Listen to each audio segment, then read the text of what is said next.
remember before I decided to become a full-time consultant, I was working for an events company, and the paycheck was good, but I was miserable.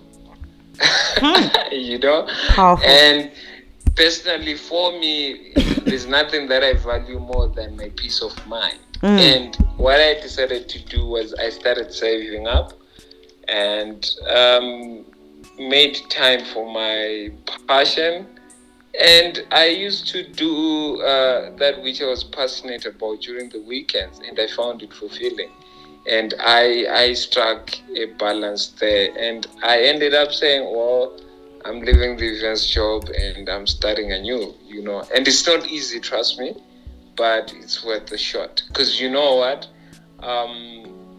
It's better they have the best version of you with no regrets than a version of you that is scared or that is just doing something for the sake of security. So I hope that you sit down and analyze and look at your options, and I feel like you can still have your day job and pursue your hobby on the side. So Be how they need to be for your own life. How Tabani lives his life is different from how Muta lives her life. What Tabani believes in should not be what Muta believes in. You have got to take a journey. I will share this. For those that know, I have been unwell for now a couple of months now, but I'm on that road to healing. And part of that journey, what has taken this, I'm going to share a personal story which I have not shared. Part of the things that were making me ill for me were some of the things that I had emotionally. Okay, so I needed to take a journey emotionally, spiritually, to really, I thought I knew myself all along. I thought I knew myself. I knew what I was capable of. I knew what I could, because I only looked at the surface, and I was more driven about what people had said I am. A lot of people would look at me and say she's strong, she's independent, and she's got this, she's a lioness. Do you know what I mean? But actually there was a big part of me that was vulnerable, broken, and needed healing and needed strength to align with everything else. And when I got sick, I was so sick, it affected my heart, a whole lot of things, okay? But I kept it on a low, because we are also taught never show the world when you are down or when you're sick, or you can't say that. Do you know what I mean?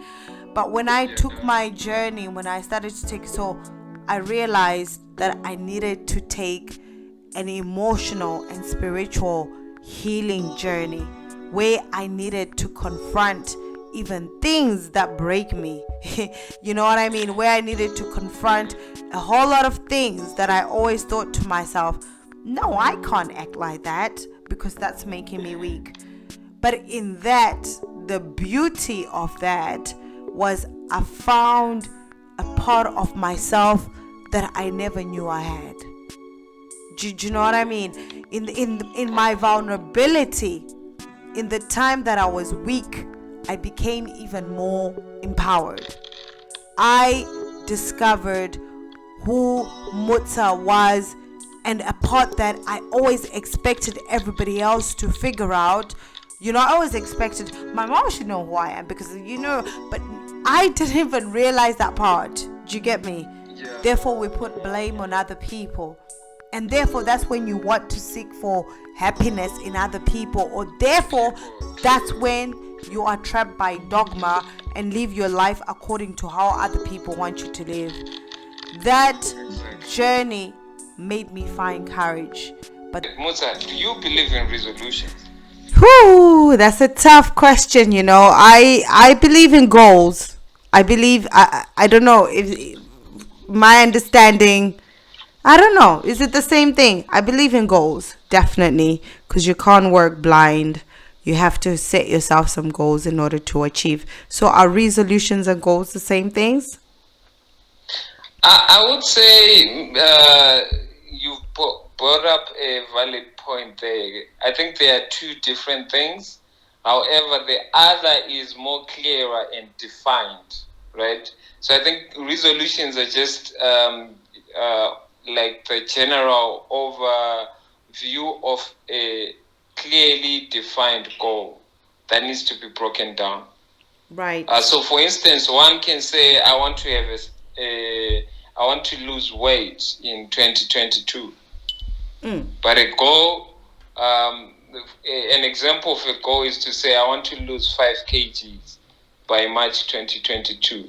Right. And I'm going to achieve that by doing A, B, C, and D. So I just thought to myself that as people come to that point whereby we just make resolutions and not meaningful goals, hence the need for us to sort of emerge and move away from that.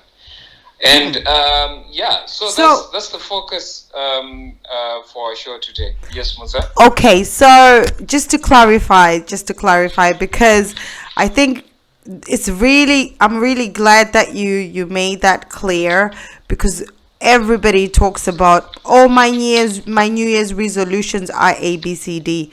A goal is more smart, it's more specific. You know the outcome that you want, you know how you're going to achieve what you need to achieve. Is that right? Yes. Okay. Yes. Whereas a resolution is like, oh, I want to own a plane, and that's it. Yes. But how are you going to go about owning the plane? So that's where the goal becomes much more powerful, because it's clearly defined and it's measurable and it has a timeline attached to it. Right. So if you look at society in general, we have this norm of just making resolutions when the year starts, usually. So around January, the first weeks of January, or the first months of the year, or the first quarter, people are usually like really motivated to make a change, bring about new differences. But as the year progresses, all that dies down. Do you know, that reminded me, do you know that picture that always circulates of the girl holding the bag and she's climbing up the stairs and she's got, I'm getting rid of negativity? That girl has been climbing those stairs for time. For time. So those are just resolutions. She doesn't tell us how she's done. She keeps bringing different things with a bag full of all those stuff that she needs to do, but we don't know about how she's going to do it. So, yeah. All right, that's cool. I'm listening. I'm learning. Yeah. So if you sort of look at it, now society sort of has that, and it becomes a cycle now whereby January starts, okay, I want to lose weight, I want to buy a car, I want to buy a new house, but it's not clearly defined. And then you realize that you're now in the last quarter of the year and you're wondering, but I wanted to achieve A, B, C, and D. However, it comes back to the question whether you put in the work to make sure that you achieve that. So I think like it's time that we break certain traditions and be more clear about what we want. And which reminds me of the conversation that I was having with someone during the week. They needed advice on what to do with regards to a business idea that they wanted to venture into. And I asked a couple of questions to say, what do you want to do? They said, I want to start a business. What kind of business? They were not clear. When do you want to start the business? They were not clear. How much money do you expect to make? They were not clear, And I sort of understood where they were, and I helped them realize that you can only wish for something, but it can come to life when you take action. Absolutely. Right? Absolutely. And look at it, at how many people have this sort of same kind of belief or behavior. Yeah. As the reason why people find themselves in the same space 10 years later, it's because we are not so intentional. So today's show, we want to encourage people to be intentional, and as shifting your mindset to sort of transform the thinking around resolutions and goals, and to clearly define what one needs to do to have a proper goal moving forward. All right? Yeah, but Really just a question on that. There are some people that don't want to change. There are some people that are content with how they live their life and they are okay. So, are resolutions and goals for everybody, or is it something that's more defined by you as an individual? I think resolutions and goals are for everybody, Musa. However, it depends with whether you acknowledge it or not. If you ask everyone right now, everyone wants a amazing relationship. Everyone wants a proper paying job. Those are resolutions. Those are hopes. Those are what makes us human and what drives us forward. The want and the need to be better and get better. However, the distinct measure is whether we know or acknowledge it or not. You understand? Yes. Right? So hence the reason why we all go into the shop and we see the nice pair of sneakers and we want to have them. Right. So maybe one might have a resolution that they are not acknowledging to the public, but they're just acting it out by the sort of actions and decisions that they make. I'll give you an example. So if you go to some of the urban areas, high density areas, you see young boys wearing clothes that resemble the American influencers. That's a message in itself that says, I hope or aspire to be like Jay-Z or Kanye West or Diddy, right? So that is a resolution, but one might not acknowledge or know it in a sense, Yeah. But one hopes or wants to be better or to get to the next level, which I feel both goals and resolutions are tied to. Right. Very, that's so powerful. That is so powerful. That is so powerful. And I guess for me, it's the question that what defines us, because as people, we're meant to grow, right? Life is about growth, essentially. So as you grow, it means you need to set yourself these goals or these resolutions with actions to be able to grow. We can't always want to remain the same. We have to emerge. This is a quote from my second book, titled Thabani, The Dream Continues. So it's from the chapter entitled Emerge, right? So you have to look at it to say that the potential of a seed is limitless. You understand? And I believe that as human beings, as you've shared, that we're meant to grow, right? Mm-hmm. So it's very disheartening to see a 2 or 3 year old still crawling, yet you expect them to walk. So the fundamental principle for humanity and life is growth. Right. Okay. So, as people, the biggest aspiration for us is to grow. This is why we start off as babies, and then we start crawling, and then we start talking. Exactly. So for people that there are some people that don't understand the concept of growth as part of life or as part of the process of humanity. What message can you give us? Okay, so I would say that maybe the easiest reference point is to look at nature itself, right? So there's a season for us to put the seed on the ground, right? And then there comes the rainy season whereby that seed is watered, And then there comes a season whereby we are cultivating and making sure that the seed or the final crop is not affected by the weeds that happen around. And finally, we expect to harvest. Right? So that's the closest reference point of understanding the concept of growth. To say from creation and the values or traits that have been embedded in us by the Creator is growth, Hence, there have been generations and generations of different tribes and clans that have come through and walked this earth, right? Therefore, its growth is inevitable, Musa. You have to grow at some point, and people need to understand that, right? And even if you look at the hair on your head, it grows.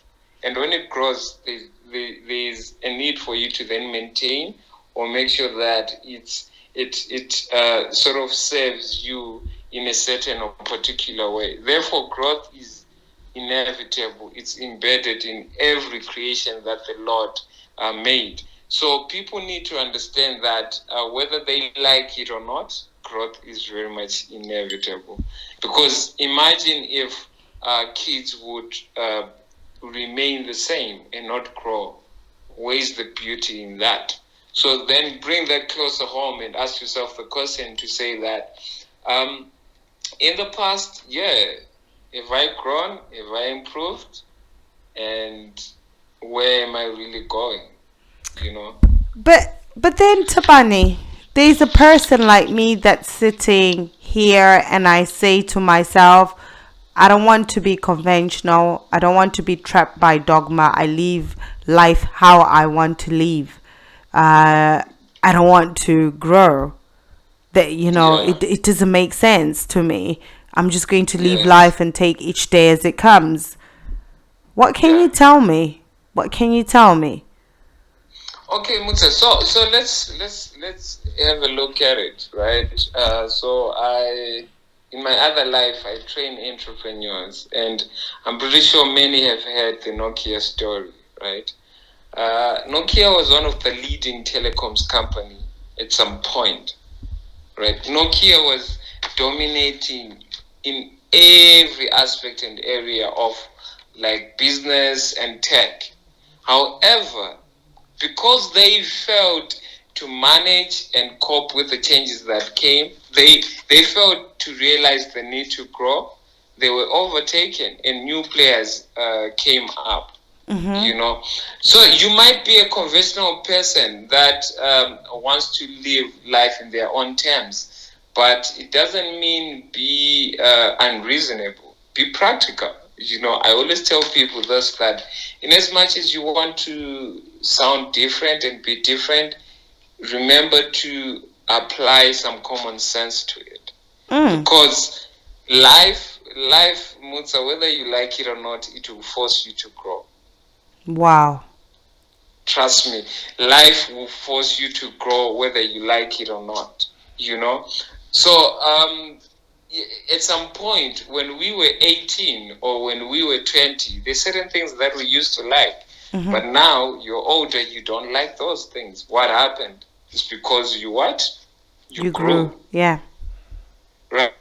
And at some point, it's not because maybe you chose to, but then life forced you to grow. I can't be wearing my bandana and my bed boy boots and my JJ Lester and my click suit 24/7 anymore. Yes, you can't. Because times have changed. Times have changed. And I'll bring this closer to say, if you look at maybe the forms of parenting like 10 years ago and now, it's different. Absolutely. So in the past, when we grew up, some of us, we knew that what our parents said was the law. You had no say or input, right? But kids nowadays, if you ask them to do something for you, you have to explain to them why you are asking them to do that. And you have to talk to them like normal human beings and be on their level so that they understand. Therefore, that's an example of growth that is happening in society. Woo! Absolutely. And I think that is so crucial to Bunny. Like, oh my God, you are the most amazing person I know. Because I think a lot of challenges we have historically is because people always want to adapt the things that happened in the past. We always like to repeat history, but instead of growing and saying, you know what, we are a different generation, we're a different breed. I think a lot of parents right now struggle. Do you get me? Like, I feel like even the way when I was taught growing up is completely different to the way I raise my kids. With my kids, we have to be so open. I have to have conversations with them. There are concepts, there are principles that we have, but I think the way I speak to my kids is definitely not the way my mom used to speak to me. It's definitely not the way my grandmom used to speak to me. It's definitely not the way my great grandmom used to speak to me. I'm privileged that I saw my great grandparents. And, you know, it's one of those things that you've touched that there's an element of growth in that. And I never looked at it like that. So thank you. Thank you. Yeah, you're welcome, Musa. You're welcome. And you know what? Like, for me, I realized that my interactions with my dad right now, they are quite different from when I was younger. You know, in the past, I knew that whatever he said was the law. But now, he has to ask for my opinion. He has to ask whether I have the capacity to do what he's asking me to do. And I have the right to say, oh, Dad, I'm in a position to do it, or at the moment, my apologies, I can't. You understand? And all these are different examples of growth that happens at every point in our lives, you know? So even with technology, Musa, if you look at it, there's so much improvement that is happening or coming through. So recently, Mark Zuckerberg announced that there's going to be a WhatsApp feature whereby messages will be disappearing. You understand? So all these are examples of growth. And imagine if you're still stuck in an era where you thought that, well, it's the payphone era. If you want to make a call, I have to pay. Writing a letter. Yeah. You understand? Absolutely. So I think what we need to do is the past is okay. It's amazing because it's the foundation that prepares us for the future. There's no future without a past. So growth has to happen if you then reflect and look at the past now to say, well, I used to do this, but now I have to grow and I have to do things differently. So Musa, like before the break, we just touched on a number of areas, and I wanted to start this segment by sharing a story that I feel like speaks a lot to the aspect of like emerging. And so it happened in India that there were two cities, right? Two towns, in fact, not cities. There were towns. And then these towns were separated by a huge statue that had clay, that was made of clay, right? And the statue represented Buddha. And I think it's those that believe in Buddha, they know that Buddha is an ancient figure in that sort of society and religion. And the developers approached the locals to ask them to remove the statue, and then it was a contagious battle between the contractors and the locals, because the locals had this esteemed view that they had of the statue, and they didn't want anything to happen to it. And then the contractors were like, but we want to develop this space so that you guys can catch up with the modern times, you know. And looking at it, both were right. However, the interesting part happened when the contractors then came with the heavy machinery to sort of try and lift this figure and move it to another place. So as they were lifting this figure, clay fell off the statue, and locals discovered that there was a statue of gold underneath the clay aspect of it. And to many, it was a shock. However, to the locals, a majority of them were happy to discover that underneath this clay emerged the priceless treasure that was left to them by their ancestors. And bring this closer home, if you look at it, had it been that the contractors had not came and prompted the locals to remove the statue, the locals would not have discovered that they had gold in their village. You understand? Yes. And also on the same page, the development wouldn't have happened if these groups of people, both the contractors and the locals, hadn't had this conversation. And they both came to a realization of the power of always prompting and growing despite the circumstances or what we believe in. So in our lives, Mutsa, there might be that statue that is hindering you to move to the best version or the best chapter of your life. Absolutely. And that is so powerful, because this is what I was saying. I always say to people that I coach, I always say to them that in order for you to be successful, or people that I mentor, in order for you to be successful in life is to follow your passion and, being an entrepreneur. But as people, we are so scared to become entrepreneurs because we like the comfort zone. We like knowing we have that security. We like knowing that we have that comfort.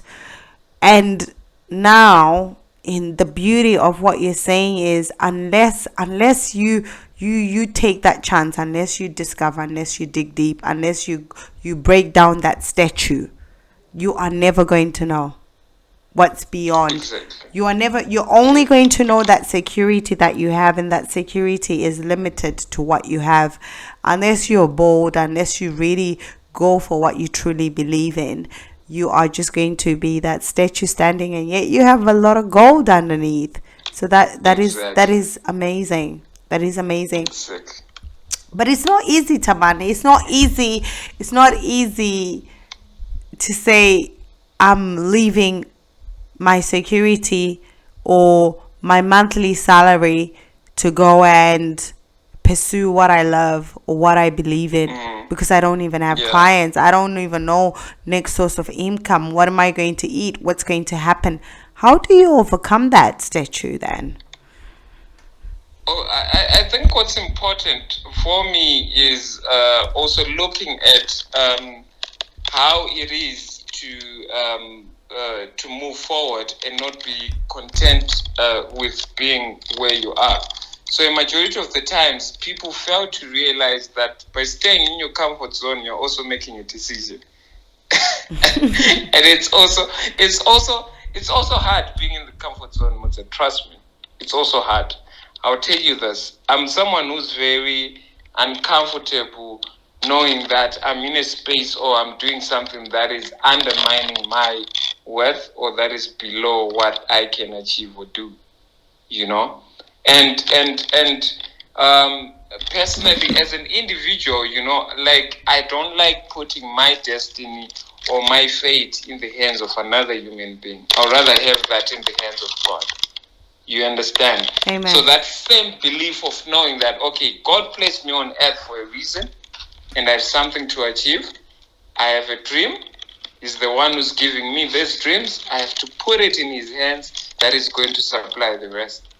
It's never easy, but it's also not easy knowing that you have the potential of achieving 100 greater things and you're still stuck in doing one thing. But Tabani, what about the non-believer?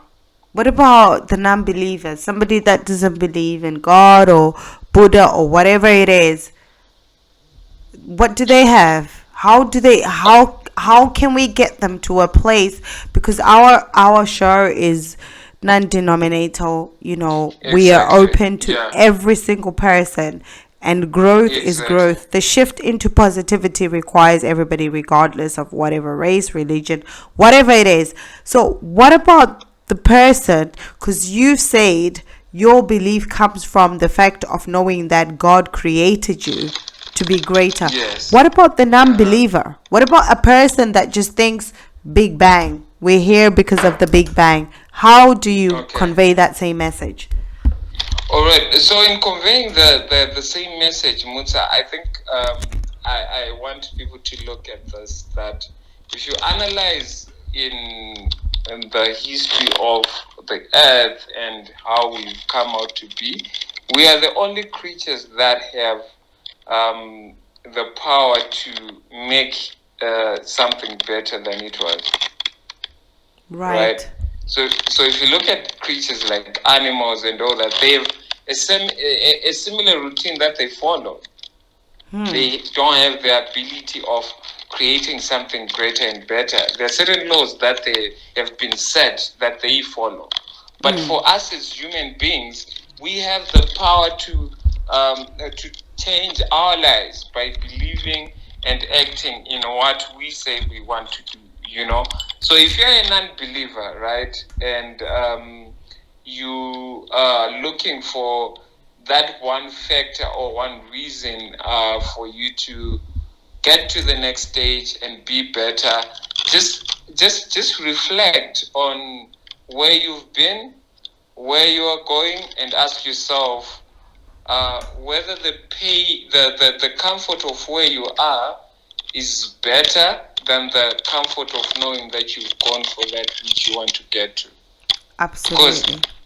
all humanity, Musa, it's a fact. All humanity wants to get better. All humanity wants the latest iPhone, the latest cars. All humanity wants to be liked. All humanity wants to achieve something. That's why we go to school. That's why we go to work. That's why we continuously try and improve ourselves, whether we see it or not. I You think know. I think for me the ultimate is all humanity wants that sense of freedom.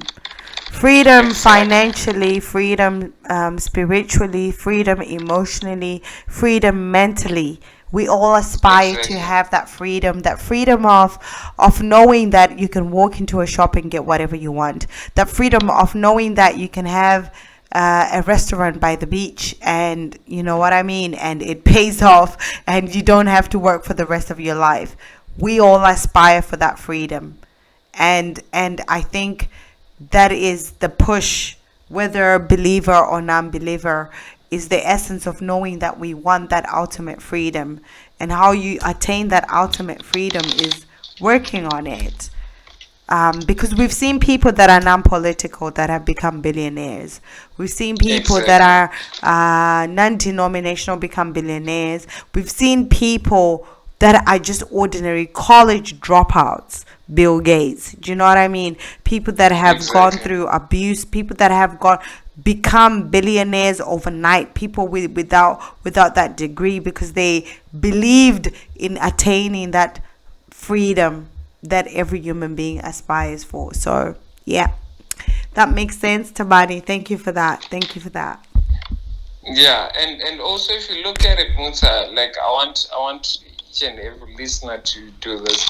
There's that one person that you were in school with, right? And they've exceeded your expectations. And you're like, but I was with this guy. Like we were in the same class. I used to write assignments for that guy, and they're at a much greater level than you are, right? What that resembles or says is that we all yearn to get to a much greater or better place, right? And therefore, the ultimate push is to take action and not wish that things will get better without us taking any form of action. So it's very much important that we go back to the drawing board and understand the need for us to emerge and grow. Everyone wants the nice, finer, or better things. We aspire for something. we have the hierarchy of needs, and those hierarchy of needs resemble that every human being, Mutsa, wants to do better, be better, and achieve the next big thing. So it's very important that you consistently and continuously ask yourself the sort of life that you want to lead, and whether it's worth being in the same space or going for that which you want to go for. So that's what we seek to do, is shifting your mindset to say that, like, there's a need to change. There's power in perception, Musa. Right? Absolutely. There's power in perception. Shifting the mindset. Yes. How do you perceive your situation? How do you perceive your life? Right?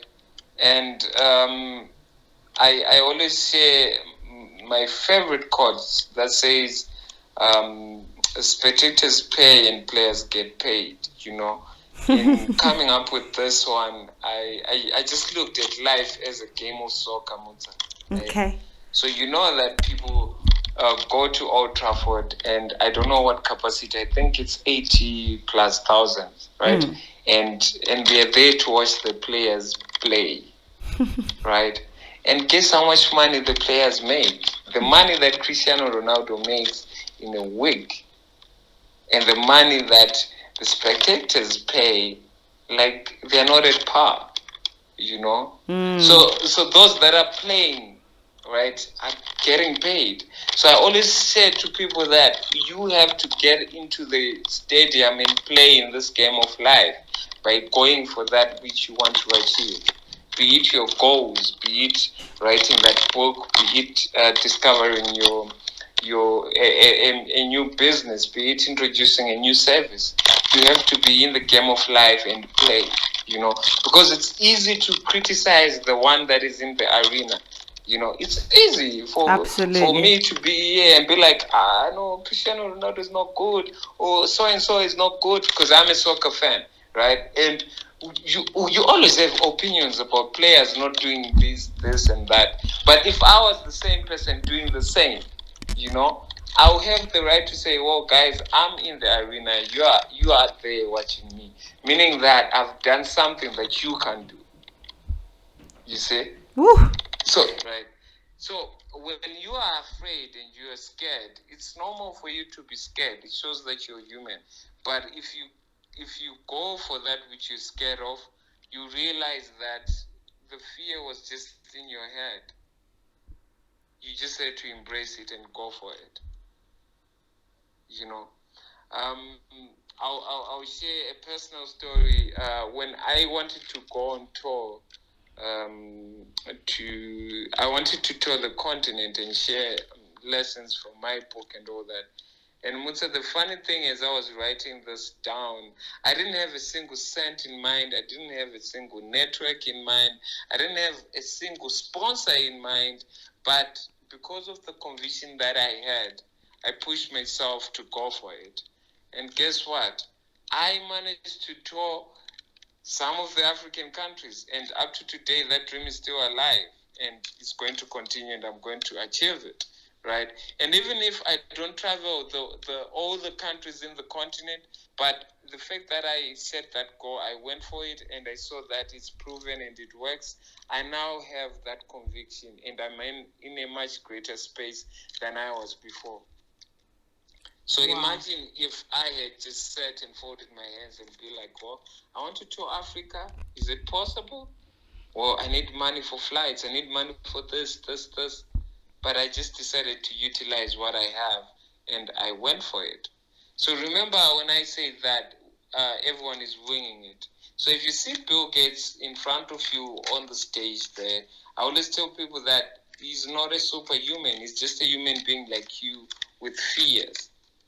Right, but what places him at an advantage is that he owns his fears and he overcomes them, and he's you know what, Mutsa, I always share with those that I train that your gift will make room for you. Just use your gift, you know. For me personally, I didn't go to school to speak or facilitate or even write, you know. However, my gift is opening doors for me, and it's not the conventional route that I've taken, and it's not an easy thing for many to discover, because people are scared.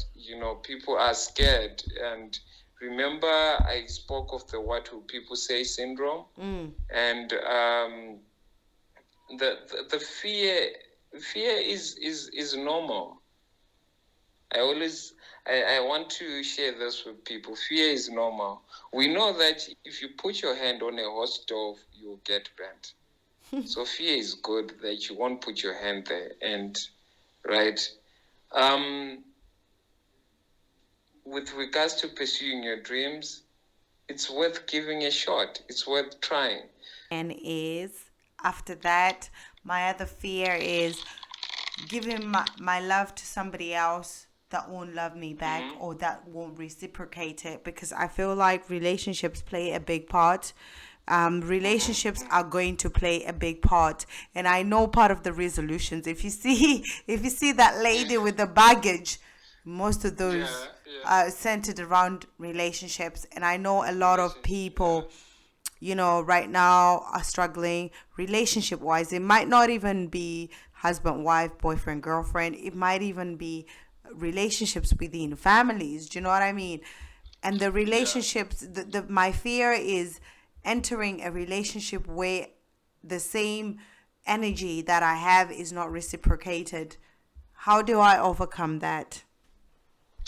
Oh, okay. So I think you've raised a very much valid point, and I always tell people that relationships are the backbone of life and society in general. If we have broken families, we have a broken nation and a broken continent and globe.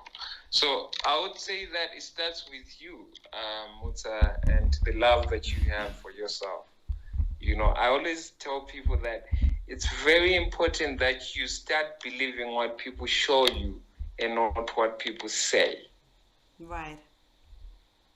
Right? Because a majority of the times we do this to ourselves. You place yourself in a situation where you know that this person is not capable of giving you what you want, but because you keep making excuses for them, that's why you still find yourself in the same pattern. Right? It's very important that you create boundaries for yourself and people around you.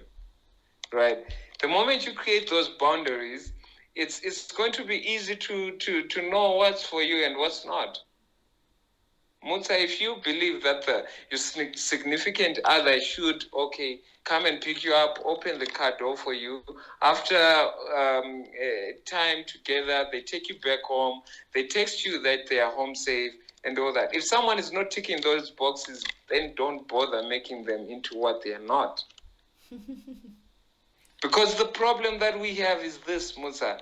We create certain versions of people in our heads and not the reality of what's in front of us. Powerful. You understand? And let me bring the point to families. And with families, it's very important to realize that our differences are beautiful. Embrace those.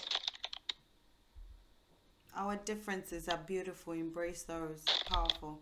Let's embrace the differences in our families, Mutsa. There is the talkative aunt. There is the gossiping sekuru. There is the drunkard ambuya, whatever. Embrace those because they have a part to play in creating this beautiful unit called a family. Because there is no perfect family. Absolutely. Right? A society and where we're going, right? I want people, like, after this show, I want you to go to the mirror and look at yourself and see the beauty that is in that mirror, and understand that there is an amazing, valuable person that deserves all the good things, right? And the reason why we still are scared of being vulnerable, we're scared of going for what we want to, is because we believe little about ourselves. we've accepted the bare minimum, we've accepted the mediocre. Hence, that's why we find it difficult or hard to go out there and be vulnerable and see what that means. I'll share this with you that there's nothing wrong with being a good person. There's nothing wrong with giving your best. There's nothing wrong with loving right. There's nothing wrong with hoping for the best and always showing up despite what happens around you. So I want to encourage each and everyone to say that in that relationship, just do your best. Experience the beauty that life has to bring with the treasure and amazing moments that you have, knowing that someone out there cares about you, knowing that someone out there really treasures you.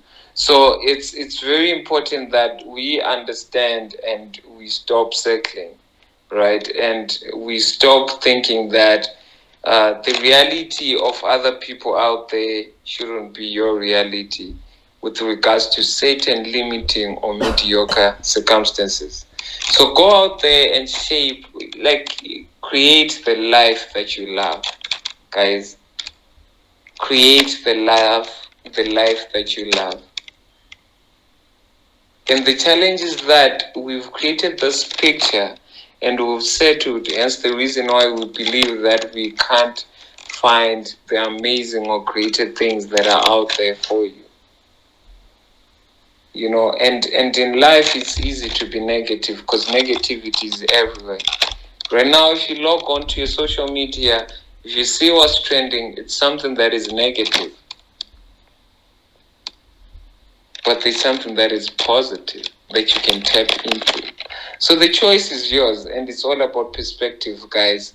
Just be vulnerable and you'll see the power in that. Because being strong or not showing emotions isn't helping us. We think we're the most woke generation and yet we're the most miserable. So if this isn't working, why do we keep doing the same things? We might go out there and say that we don't want to be vulnerable, or we don't want to share how we're feeling. Yes, that's why we're not seeing the beauty of relationships. And we believe other people are having miracles, but they've discovered the power of being vulnerable. And also go back to the drawing board and ask yourself the difficult questions. And be honest. Be honest about who you are. Be honest about what you want. Be honest about the certain standards that you set yourself. It's very, very imperative that we go back to that drawing board and understand that we are worthy of love. We are worthy of being treasured.